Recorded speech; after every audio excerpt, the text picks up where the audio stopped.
Have you ever wondered if there's a real, genuine way to make someone feel a deep emotional connection with you? Not with manipulation, not with games, but with pure, powerful psychology that actually builds real attraction? If you stay with me, I'm going to reveal 5 incredible psychological tricks that can help someone not just notice you, but truly fall for you, naturally and sincerely.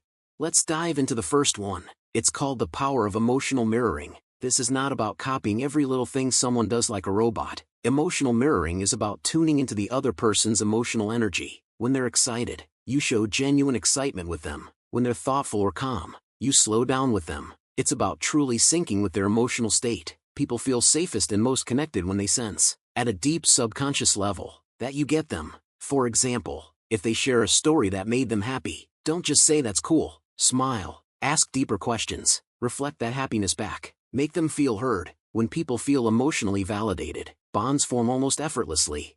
The second powerful trick is called the Benjamin Franklin effect. It's a fascinating psychological phenomenon. Here's how it works. When you ask someone to do you a small favor, they actually end up liking you more. It sounds strange, right? But psychology shows that when someone invests even a little bit in you, like lending you a book, helping you with a small task, or giving you advice, their brain justifies that effort by thinking, I must like this person if I'm helping them. A real-life example: if you're talking to someone you like, casually ask them for a small piece of advice, maybe about something they're good at. It could be as simple as, hey, you're really good with music recommendations. What's one song you think I should absolutely hear? That moment gives them an opportunity to feel important and valuable to you, and that tiny psychological shift builds warmth and trust.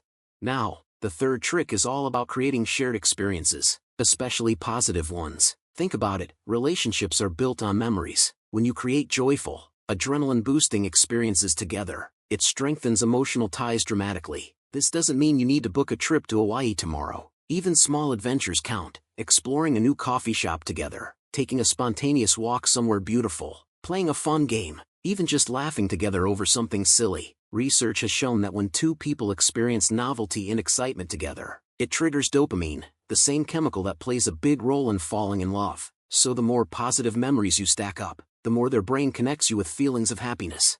The fourth psychological trick is about revealing vulnerability, but in a smart and authentic way. People often think they need to always seem perfect to be attractive. That's wrong. Perfection is intimidating and creates distance. Genuine connection happens when you allow someone to see a glimpse of your real, imperfect self. I'm not saying you should spill your deepest traumas right away, obviously, but small admissions like I actually get pretty nervous before big presentations, or honestly, I still haven't figured out how to make a perfect pancake. These kinds of real moments make you relatable and human. Vulnerability builds trust because it signals that you're not trying to manipulate or impress them, you're being real. And when you trust someone enough to be real, they often start to trust you back, and that's the true foundation of emotional intimacy.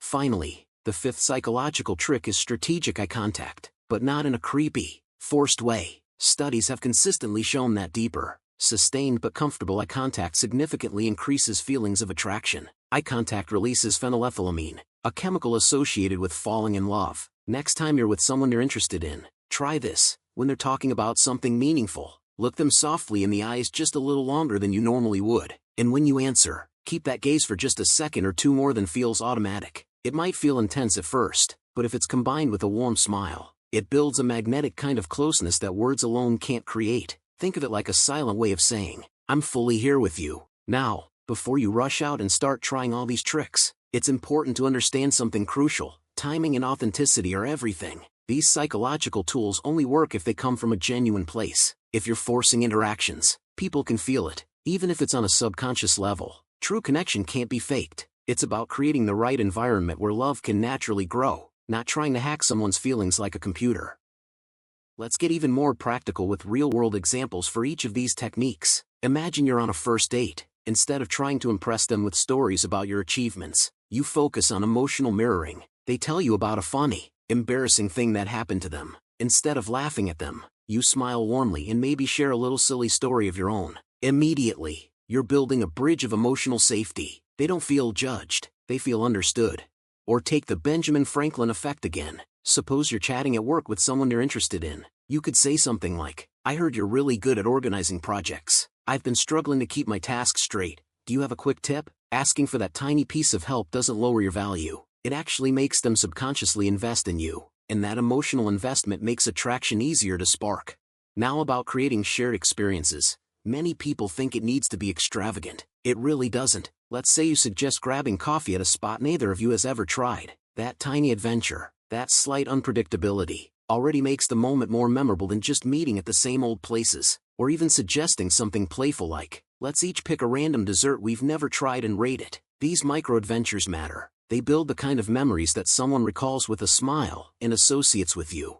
Vulnerability is one that often feels scary but is absolutely powerful. Let's say during a conversation, you admit, honestly, I used to be terrible at meeting new people, I'd overthink every little thing. That confession doesn't make you look weak, it makes you seem genuine. It tells the other person that they don't need to be perfect around you either. It opens up a space where real closeness can happen, where masks drop and hearts connect. And of course, strategic eye contact. When used naturally, it's one of the most magnetic forces you can tap into. If you're sitting across from someone and they're telling you about something that truly matters to them, lean in slightly, meet their eyes, and listen without rushing to speak. That moment of silent attention says more than any clever joke or compliment ever could. It says, I see you, I'm present with you. And when someone feels seen, really seen, they begin to feel something deeper and more lasting than just attraction. They feel connection. What's important to remember is that love is not something you can manufacture overnight. These psychological tricks are not magic spells. They are tools to create deeper emotional resonance, to build familiarity, trust, and emotional security, the real ingredients of lasting love. You can't rush it, but if you use these techniques genuinely, you'll notice a shift. You'll find that people will not only be more drawn to you but will feel more themselves when they are with you, and that's when true love really starts to bloom. Now, imagine applying just one of these techniques the next time you're around someone you're interested in. Imagine the difference if, instead of feeling nervous or trying too hard, you are calmly building a real emotional connection step by step. That's the real secret. Love doesn't happen because of one big dramatic moment. It happens in the small, meaningful moments you create together. And here's something powerful to remember. You deserve love that is built on truth, on real understanding, and on deep emotional safety. When you apply these psychological tools with authenticity, you're not just helping someone fall for you, you're building the kind of relationship that can actually last. You're inviting someone to fall in love with who you really are, not with some version you think they want. So, here's your action step. Pick just one of the techniques we talked about today and apply it in a real situation this week. It could be emotional mirroring during a casual conversation. It could be asking for a small favor to activate the Benjamin Franklin effect. It could be planning a tiny adventure that's just a little out of the ordinary. It could be allowing yourself to share a small piece of vulnerability, or simply holding deeper, warmer eye contact when someone speaks. Choose one, and actually try it. See what happens. And now, I would love to hear from you. Which of these psychological tricks do you feel the most excited or curious to try? Which one do you think will fit naturally with your style? Drop your thoughts down in the comments. I read every single one of them, and I can't wait to hear what you're experiencing. If you found real value here today, share this video with someone who would appreciate it too. Maybe a friend who's looking for more genuine connection, or someone who could use a little encouragement. Don't forget to hit that subscribe button and turn on the notifications, because I have so much more powerful, practical content coming that you won't want to miss. Thanks for spending your time with me today. Remember, love isn't about tricks or tactics, it's about creating space for real, honest connection. And the more you practice these small, meaningful shifts, the closer you get to the kind of love that's not just exciting, it's lasting. Stay tuned, stay real, and I'll see you in the next video.